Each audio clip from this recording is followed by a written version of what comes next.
بنو کې ک یو لوري ته د څاروو سرکاري منډي کې د خلکو غڼه غونه سوچنده سیوا شوې ده ول بل لوري ته د بنو سره خوشا سیمو کې د سړکونو په غاړو باندې په غیر قانوني توګه یعنی د ضلعي انتظاميې لخوا د بنديزونو باوجود د څاروو بشمیره منډيانې لګول شوې دي چې په نتیجه کې د سیمې خلکو د ضلعي انتظاميې پر ضد یو شمېر سوالونه او تورونه راپورته کړي دي د مثال په توګه د بنو او نورنګ په مرکزی سړک باندې ترتاجی کلی منډي پورې د 150 نسوالو یو وړې منډيانې په هر قانوني توګه باندې لګول شوې دي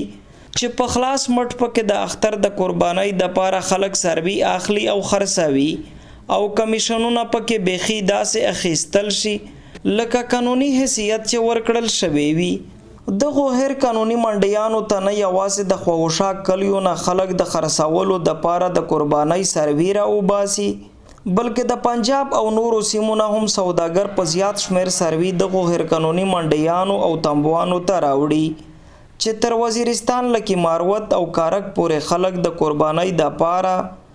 د څاروو اخیستلو د پاره دلته را درومي ول بل لوري ته بنو کې د دفع یو سلوشت لګاولو یعنی په هر قانوني منډيانو د پابندۍ لګولو باوجود هم ضلعي انتظاميې تر اوسه پورې د دغو منډيانو مخه نیولو کې ناکامه ده او هیڅ داسې کاروایی په نظر ناراضي چې ضلعي انتظاميې د دغه هر قانوني منډيانو پر ضد ګام پورته کړي وي ځای خلک وایي د دغو غیر قانوني منډيانو لګول کيو لوري ته د سرکار د حکم نه برملا سر هړاونه ده ول بل لوري ته د دغو منډيانو په وجه ځای په ځای رش هم جوړ شوی دی خلکو ته پتګ را تک کې مشکلات دي او د اکسیډنټونو خطر هم سوچنده سیوا شوی ده د کیمرامین افتاب خان سره ګوهر وزير خیبر نیوز بنو